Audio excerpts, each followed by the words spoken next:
الصلاة والسلام على سيد المرسلين وخاتم النبيين وعلى آله وأصحابه أجمعين. أما بعد، فقد قال الله تعالى في كلام المجيد وفي الفرقان الحميد: أعوذ بالله من الشيطان الرجيم. بسم الله الرحمن الرحيم. فلما بلغ معه السعي قال يا بني إني أرى في المنام أني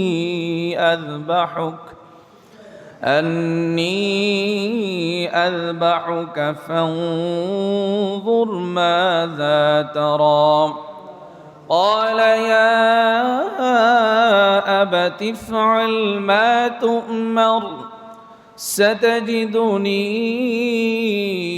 إن شاء الله من الصابرين. فلما أسلما وتله للجبين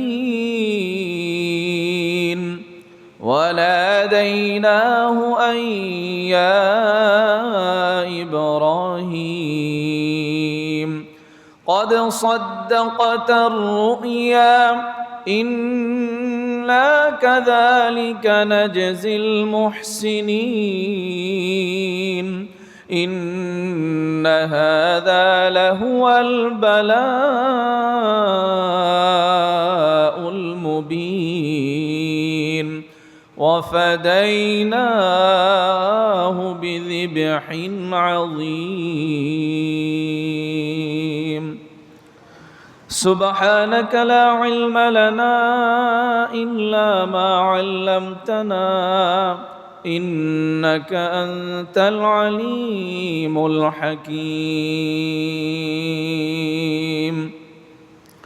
رب اشرح لي صدري ويسر لي أمري واحلل عقدة من لساني يفقه قولي.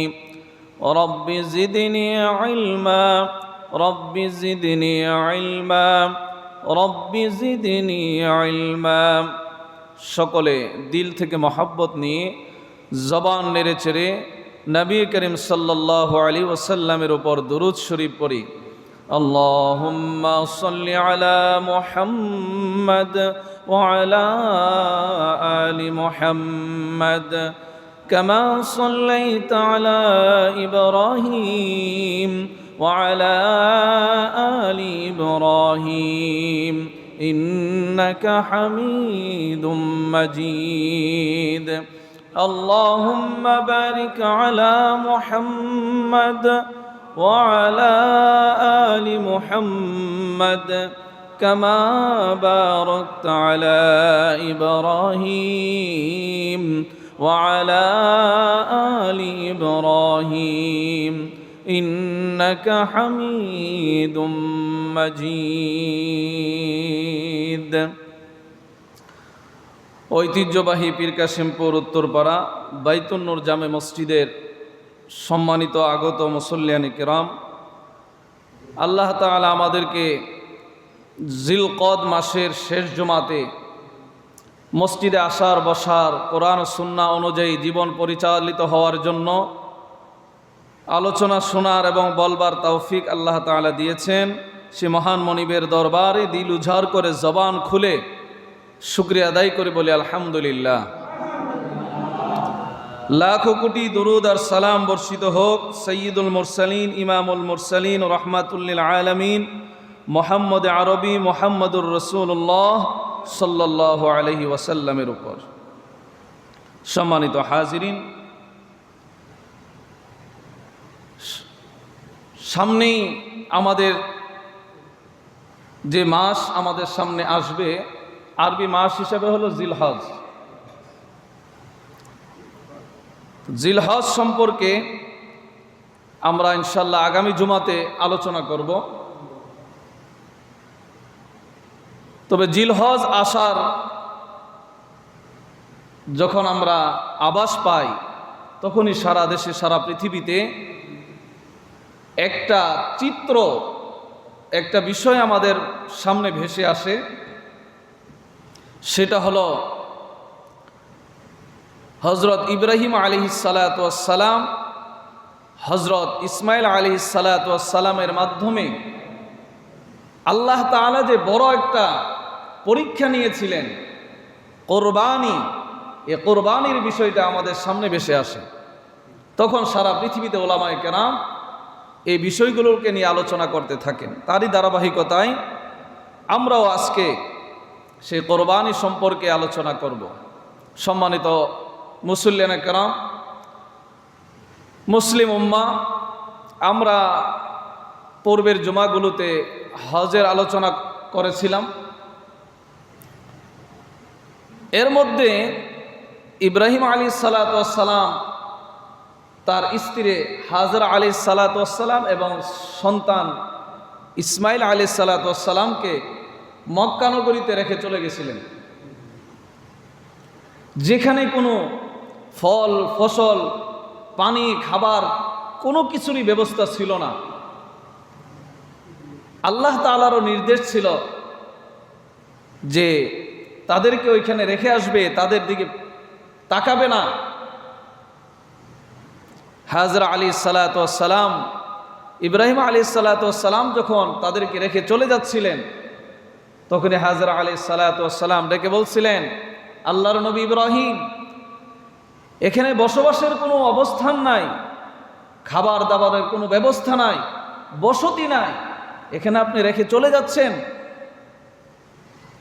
তিনবার বলার পরে ইব্রাহিম আলাইহিসসালাতু ওয়াসসালাম আকাশের দিকে আঙ্গুল উঠিয়ে ইশারা করেছিলেন। আর হাজরা আলাইহিসসালাতু ওয়াসসালাম বুঝে গিয়েছিলেন যে এটা আল্লাহর হুকুমে হয়েছে। তখন হাজরা আলাইহিসসালাতু ওয়াসসালাম তিনি বলেছিলেন, এটা যদি আল্লাহর হুকুমে হয়ে থাকে, তো যে আল্লাহ তাআলা আবাদি স্থানে, বসতবাড়ি স্থানে মানুষকে, জীবজন্তুকে বাঁচিয়ে রাখতে পারে, সে আল্লাহ তাআলা এই মরুভূমিতেও আমি আমার সন্তানকে বাঁচিয়ে রাখতে পারে, বলি সুবহানাল্লাহ। আপনারা জানেন ইব্রাহিম আলাইহিসসালাতু ওয়াসসালাম অনেক পরীক্ষা দিয়েছিলেন। এর মধ্যে অনেক কঠিন, জটিল, বড় এক পরীক্ষা ছিল এই কোরবানি। আল্লাহ তাআলা বৃদ্ধ বয়সে ইসমাইল আলাইহিসসালাতু ওয়াসসালামকে দান করেছিলেন, আবার তাদেরকে বনবাসও দিতে হলো, তাদেরকে রেখে চলেও গেলেন। এই সময় যখন 2-3 দিন পার হয়ে গেল, খেজুর পানিও শেষ হওয়ার পরে হাজরা আলাইহিসসালাতু ওয়াসসালাম নিজে বাঁচার জন্য, সন্তানের কান্না বন্ধ করার জন্য দৌড়াদৌড়ি, ছুটাছুটি করতেছিলেন। একবার সাফা আর একবার মারওয়া। এই যে সাফা মারওয়াতে সন্তানের এবং নিজের খিদা নিবারণের জন্য দৌড়াদৌড়ি করছিলেন, আল্লাহ তাআলার এই জিনিসটা পছন্দ হয়ে গেল।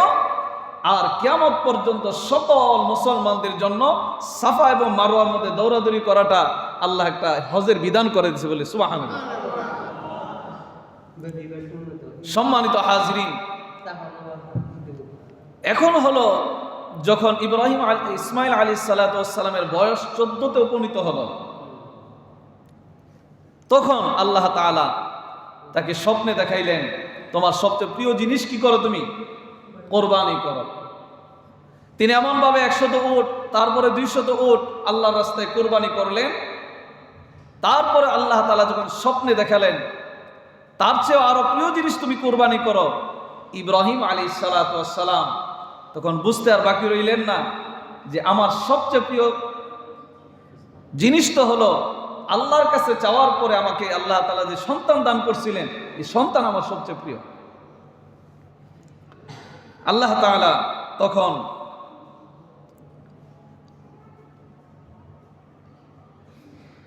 যখন ইব্রাহিম আলাইহিস সালাতু ওয়াস সালাম আল্লাহর কাছে দোয়া করছিলেন, রব্বি হাবলি মিনাস সলিহিন, এই দোয়ার পরে রব্বি কারীম আল্লাহ তাআলা ইব্রাহিম আলাইহিস সালাতু ওয়াস সালামের এই দোয়ার ফসল সুসংবাদ দিলেন, ফাবাশশারনাহু বিগুলামিন হালিম। আল্লাহু আকবার। তারপরে যখন সন্তান ফালাম্মা বালাগা মাআহুস সা'য়া, ইব্রাহিম আলাইহিস সালাতু ওয়াস সালামের সন্তান ইসমাঈল আলাইহিস সালাতু ওয়াস সালাম যখন একটা কাজ করার বয়সে উপনীত হলো, আল্লাহ তাআলা যখন স্বপ্নে দেখালেন মাআহুস সা'য়া, সন্তানকে কোরবানি করার উদ্দেশ্যে সাথে করে নিয়ে চললেন। কোরবানি করার স্থানে পৌঁছার পরে বাবা ইব্রাহিম সন্তান ইসমাঈলকে ডেকে ডেকে বলে, ক্বালা ইয়া বুনাইয়া ইন্নী আরা ফিল মানাম, হে আমার বৎস, আমার সন্তান ইসমাঈল, আমি স্বপ্নে দেখেছি আন্নী আযবাহুকা, তোমাকে আমি কুরবানি করছি।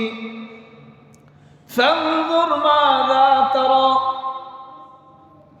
এই ব্যাপারে তোমার কি সিদ্ধান্ত, তুমি চিন্তা করো, বুঝো। এখানে একটা কথা গুরুত্বপূর্ণ বিষয়, স্বপ্নে তো আমরাও দেখি, নবীরাও দেখছেন। নবীদের স্বপ্ন 100 থেকে 100ই সত্য, 100% থেকে 100% কি সত্য। এটা ওহী, আল্লাহর মাধ্যমে জানানো হয়। এখানে স্বপ্ন হলো 3 প্রকার, একটা খিয়ালি, একটা শয়তানি, আরেকটা রহমানি। খিয়ালি স্বপ্ন হলো আমরা সারা দিন রাত যেই বিষয়গুলো নিয়ে চিন্তা চেতনা করি, পেরেশানি করি, আলোচনা করি, ঘুমাইলে এই বিষয়গুলো আমরা দেখি, এটা হলো স্বপ্নে খিয়ালি। আর যেই স্বপ্ন দেখলে ভয় পাওয়া যায়, যে স্বপ্নের মাধ্যমে শরীয়ত বিরোধী কোনো বিষয়কে দেখে, এটা হলো শয়তানি, এটা শয়তানে দেখায়। যে স্বপ্নের মাধ্যমে আল্লাহ তাআলা তার বান্দা বান্দীকে সতর্ক করে অথবা সুসংবাদ দেয়, এটা হলো রহমানি। তো নবীদের রাসূলদের যে স্বপ্নগুলো আল্লাহ দেখাইছে, এই স্বপ্নগুলো হলো স্বপ্নে রহমানি। তো ইব্রাহিম আলাইহিস সালাতু ওয়াস সালাম যেহেতু স্বপ্নে এটা দেখছেন, এটা সত্য, নবীদের কাছে শয়তানের স্বপ্ন দেখাইতে পারে না। আল্লাহ তাআলা যে কুরবানি করতে বলছেন, ইব্রাহিম আলাইহিস সালাতু ওয়াস সালাম তো সরাসরি কুরবান করে দিতে পারতেন, না করে সন্তানকে কেন তাকে অভিমত পেশ করার জন্য সুযোগ দিলেন? আল্লাহ তাআলা যেমন ভাবে ইব্রাহিম আলাইহিস সালাতু ওয়াস সালামকে পরীক্ষা করতে চাচ্ছেন, ইব্রাহিম আলাইহিস সালাতু ওয়াস সালামও তার সন্তানকে আল্লাহর প্রতি ঈমান তাওয়াক্কুল পরীক্ষা করার জন্য ইব্রাহিম আলাইহিস সালাতু ওয়াস সালাম তার সন্তানের অভিমত জানতে চাইলেন। কেমন সন্তান? আল্লাহু আকবার। পিতা হয়ে যখন সন্তানকে নিজের মত ব্যক্ত করার জন্য সুযোগ দিলেন, সন্তানও কেমন সন্তান, পিতাকে বলেন, ক্বালা ইয়া আবাতি ইফআল মা তু'মার। সুবহানাল্লাহ বলি। আব্বাজান, আল্লাহর পক্ষ থেকে আপনাকে যে আদেশ দেওয়া হয়েছে আপনি হুবহুব সেইভাবে সে আদেশ পালন করুন, বলি সুবহানাল্লাহ। পরের অংশে আল্লাহ তাআলা জানিয়েছেন, ইসমাঈল আলাইহিস সালাতু ওয়াস সালাম শুধু এই কথাই বলে নাই। ইসমাঈল আলাইহিস সালাতু ওয়াস সালাম বলেন, সাতাজিদুনি ইনশাআল্লাহু মিনাস সাবিরিন। আব্বাজান, আপনি যে আল্লাহ তাআলার হুকুম মানবেন, এই হুকুম মানার ক্ষেত্রে সন্তান হয়ে আমি বলি, আমি অবশ্যই ইনশাআল্লাহ, আল্লাহ যদি চায় আমি ধৈর্য ধারণকারীদের অন্তর্ভুক্ত থেকে যাব, বলি সুবহানাল্লাহ। এই আলোচনার ভিতরে পিতা এবং সন্তান যখন আলাপ আলোচনা করে একটা বিষয়ে সিদ্ধান্ত উপনীত হলো, তারপরে ফালাম্মা আসলামা ওয়াতাল্লাহু লিলজাবিন। আল্লাহু আকবার। পিতা এবং পুত্র দুইজনই আত্মসমর্পণ করলেন এই বিষয়ে। আসলামা ওয়াতাল্লাহু লিলজাবিন। ইব্রাহিম আলাইহিস সালাতু ওয়াস সালাম ইসমাঈল আলাইহিস সালাতু ওয়াস সালামকে জবাই করতেছেন, ছুরি চলমান। আল্লাহ তাআলা এই যে একটা পরীক্ষা দিলেন, আসলে কি ছুরি দ্বারা কুরবানি হওয়া শর্ত নাকি আল্লাহ তাআলা আদেশ মানা শর্ত? আল্লাহর আদেশ মানা শর্ত। এই অবস্থায় যখন পিতা পুত্রে পৌঁছে গেল, এখানে ইসমাঈল আলাইহিস সালাতু ওয়াস সালাম কয়েকটা শর্ত দিছিলেন। এক শর্ত হলো আমার হাত পা বেঁধে ফেলবেন, সুবহানাল্লাহ, আমাকে উপর করে শোয়াবেন, আমার রক্ত মাখা জামাটা আমার আম্মা জানের কাছে পৌঁছে দিবেন। এই ধরনের কিছু শর্ত দিছিলেন। কেমন সন্তান আর কেমন পিতা! আল্লাহর রাহে কুরবান হওয়ার জন্য কি ধরনের প্রস্তুতি নিয়েছিলেন! আল্লাহু আকবার। এই যে পিতা পুত্রের এই করুণ কাহিনী আল্লাহ তাআলা আসমান থেকে দেখে কি দেখে না? সবাই বলেন, দেখে কি দেখে না? এই অবস্থায় আল্লাহ তাআলা ওয়ানাদাইনাহু আইয়া ইব্রাহিম। আল্লাহ ডাক দিছেন, ইব্রাহিম, এই ইব্রাহিম, قد صدقت الرؤيا। আমি তোমাকে স্বপ্নে যেই বিষয়টাকে আদেশ করেছিলাম, এই বিষয়টা তুমি বাস্তবায়ন করার ক্ষেত্রে সত্যায়ন তুমি প্রমাণ করেছ। ইন্না কাযালিকা নাজজিল মুহসিনিন। আল্লাহ তাআলা বলেন, নেককার ব্যক্তিদেরকে আমি আল্লাহ তাআলা এমন ভাবে পরীক্ষা করে থাকি, প্রতিদান দিয়ে থাকি, বলি সুবহানাল্লাহ। ইন্না হাযা লাহুয়াল বালাউল মুবিন। নিশ্চয় এই যে একটি ঘটনা, এই ঘটনাটা আল্লাহর পক্ষ থেকে সুস্পষ্ট একটি পরীক্ষা। ওয়াফাতাইনাহু বিযিবহিন আযীম। ইব্রাহিম আলাইহিস সালাতু ওয়াস সালাম যখন আপন নিজ পুত্রকে জবাই করার জন্য চেষ্টা করতেছিলেন, আল্লাহ তাআলা এই অবস্থা দেখে জিবরাইল আলাইহিস সালাতু ওয়াস সালামকে জান্নাত থেকে একটি দুম্বা সাথে করে নিয়ে যাওয়ার জন্য আদেশ করে দিলেন। এমন এক ছুরি আল্লাহ তাআলার নবী ইব্রাহিম চালাচ্ছিলেন, খুবই ধারালো ছিল, কিন্তু ইসমাঈল আলাইহিস সালাতু ওয়াস সালামের গলা কাটতেছিলেন না। যখনই আল্লাহ তাআলা জিবরাইল আলাইহিস সালাতু ওয়াস সালামের মাধ্যমে দুম্বাকে ছুরির নিচে রেখে দিলেন, সাথে সাথে জবাই হয়ে গেল, বলি সুবহানাল্লাহ। ওইখান থেকে পশু জবাই হওয়া শুরু হলো। সম্মানিত হাজিরিন, এই কুরবানি শুধু ইসমাঈল আলাইহিস সালাতু ওয়াস সালামের মাধ্যমে শুরু হয় নাই, হযরত আদম আলাইহিস সালাতু ওয়াস সালামের সন্তান হাবিল এবং কাবিল, এই দুই সন্তানের মাধ্যমে কুরবানি শুরু হয়। আদম আলাইহিস সালাতু ওয়াস সালামের সিস্টেম ছিল আল্লাহ তাআলা জোড়া জোড়া সন্তান ওনার হাওয়া আলাইহিস সালাতু ওয়াস সালামের মাধ্যমে পৃথিবীতে পাঠাইতেন, এবং বিবাহ বন্ধনটাও ছিল ভাই বোনের মধ্যেই, কেন ওই সময় তো পৃথিবীতে আর কোনো মানুষ ছিল না।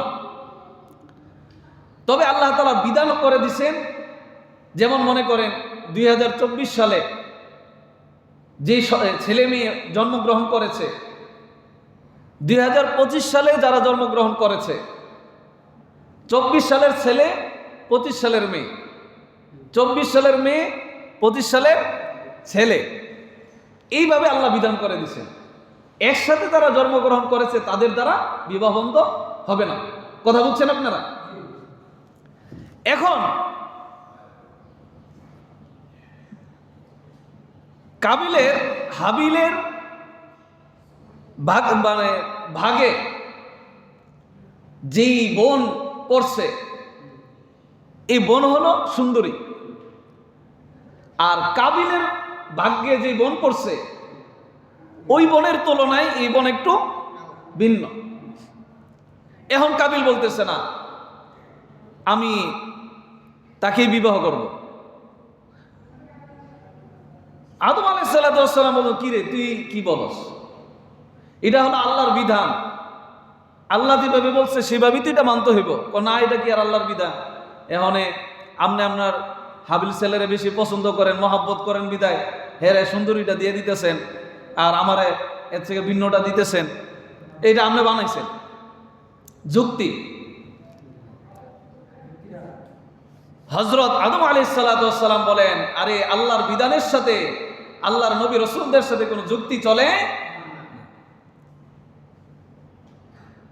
যুক্তি তো শয়তানও দিছিল, তাই না?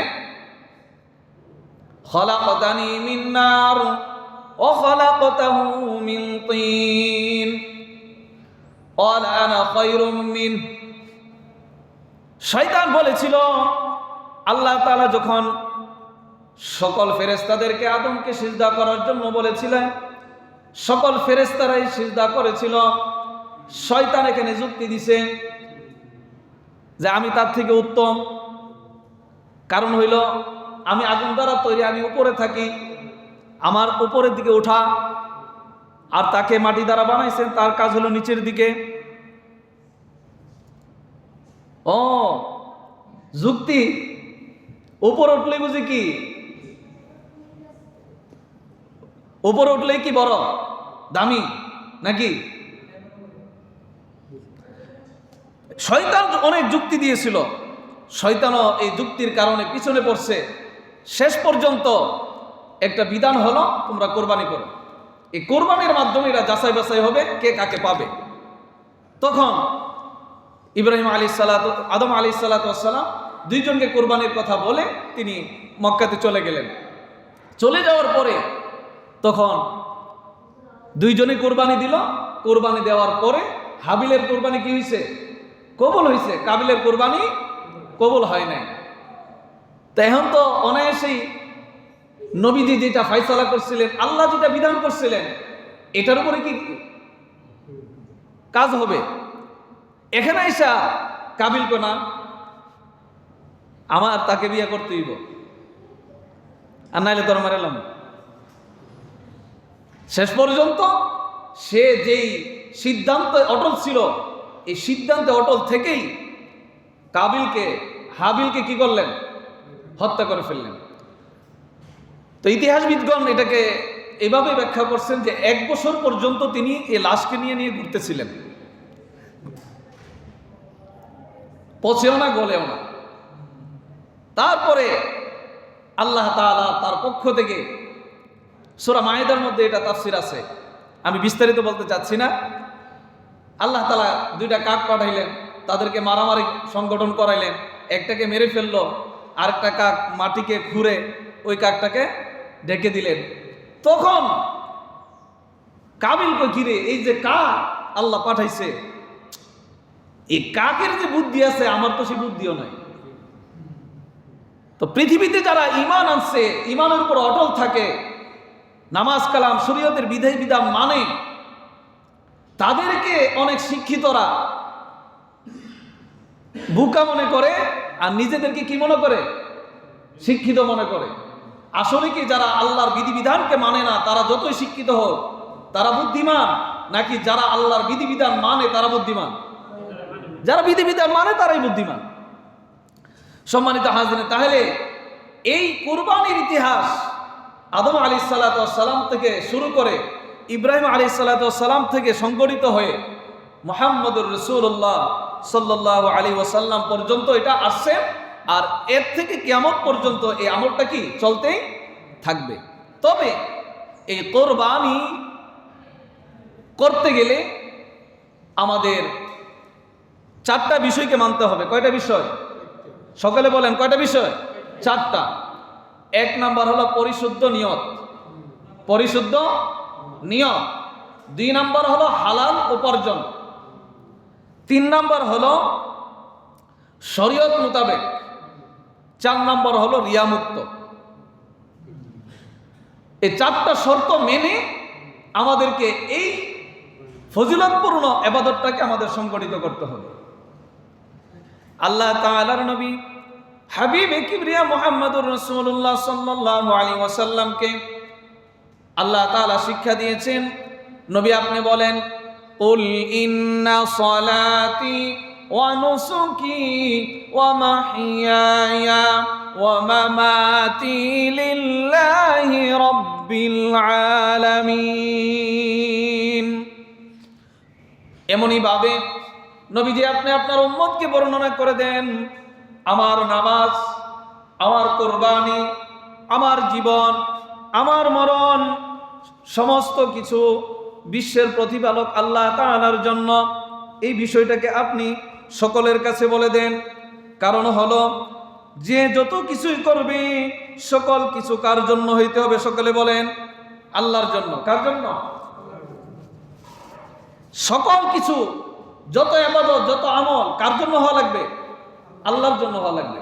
আর আল্লাহ তাআলা কুরবানির ব্যাপারে বলেন, লা ইয়ানালাল্লাহা লুহুমুহা ওয়ালা দিমাউহা। লক্ষ লক্ষ টাকার মাধ্যমে কুরবানির ইবাদতকে তোমরা সংগঠিত করো, আমি আল্লাহ তাআলা তোমাদের এই পশুর গোশত এবং রক্ত কোনোটাই আমি চাই না। ওয়ালাকিন ইয়ানালুহুত তাকওয়া মিনকুম। আমি তোমাদের তাকওয়াটা পরীক্ষা করি। আমি যে তোমাদেরকে আদেশ করছি এই আদেশটা তোমরা কতটুকু পালন করো। তাহলে এই আমলগুলো করতে গেলে আমাদের কি অর্জন করতে হবে? তাকওয়া। আল্লাহ তাআলা আমাদের সকলকে তাকওয়া অর্জন করা তৌফিক দান করে বলে আমিন। সূরা কাউসারে আল্লাহ তাআলা বলেন, ফাসাল্লি লিরাব্বিকা ওয়ানহার। নবীজি আপনি সালাত আদায় করেন এবং কুরবানি করেন। তাহলে এই কুরবানি অনেক বড় একটা বিধান।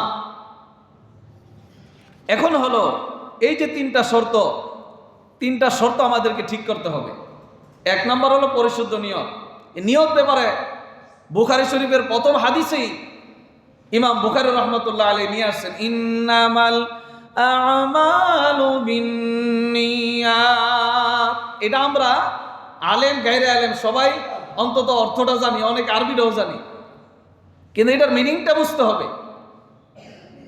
আমি আল্লাহর জন্য করব, এর ভিতরে গোশত খাওয়া ইত্যাদি ইত্যাদি অনেক বিষয় থাকে। এই কোনো বিষয় কি হওয়া যাবে না, এটার ভিতরে আসা যাবে না। আমি এটাকে বাড়াতে চাচ্ছি না। দুই নাম্বার হলো আমি যে অর্থের মাধ্যমে এটাকে ক্রয় করব পশুটাকে, এই পশুটা, এই অর্থটা আমার কি হইতে হবে? কি হতে হবে? হালাল। হালাল হইতে হবে। কারণ হালাল পবিত্র, হারাম অপবিত্র। আল্লাহ তাআলা পবিত্র, পবিত্রটাই গ্রহণ করবেন, অপবিত্রটা গ্রহণ করবেন না। তিন নম্বর হলো শরীয়ত মোতাবেক কুরবানি দেওয়া। আপনার ক্রয় করতে গেলেও শরীয়তের বিষয় আছে। আপনি মোটা তাজা, সুস্থ, ভালো এই ধরনের ক্রয় করতে হবে। জবাই করার মাসালা আছে, বন্টন করার মাসালা আছে।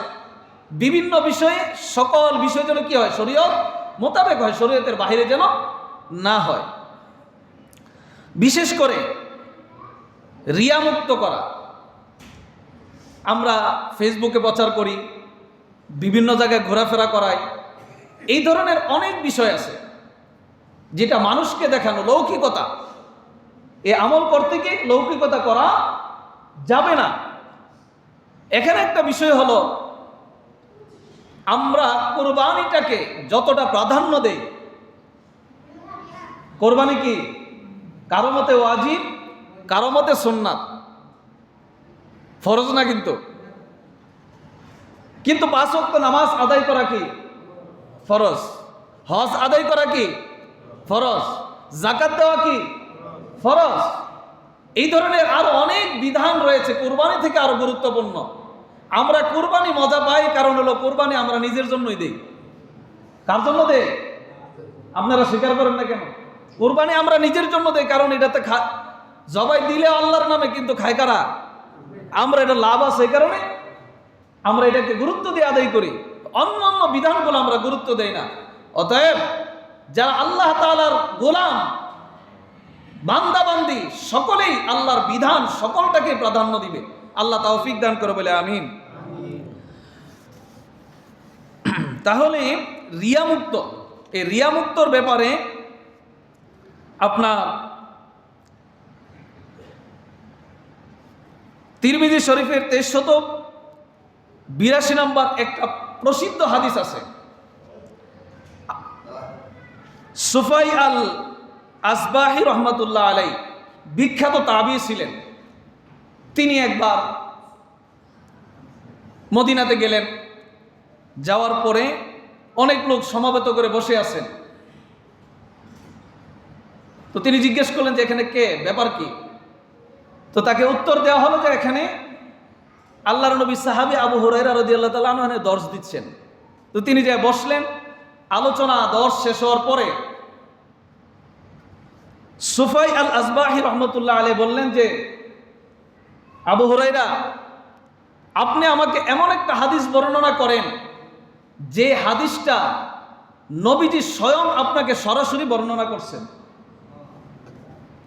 আবু হুরায়রা রাদিয়াল্লাহু তাআলা আনহু বললেন যে ঠিক আছে, তোমাকে আমি হাদিস বর্ণনা করব যেটা রাসূল সরাসরি আমাকে বর্ণনা করছেন।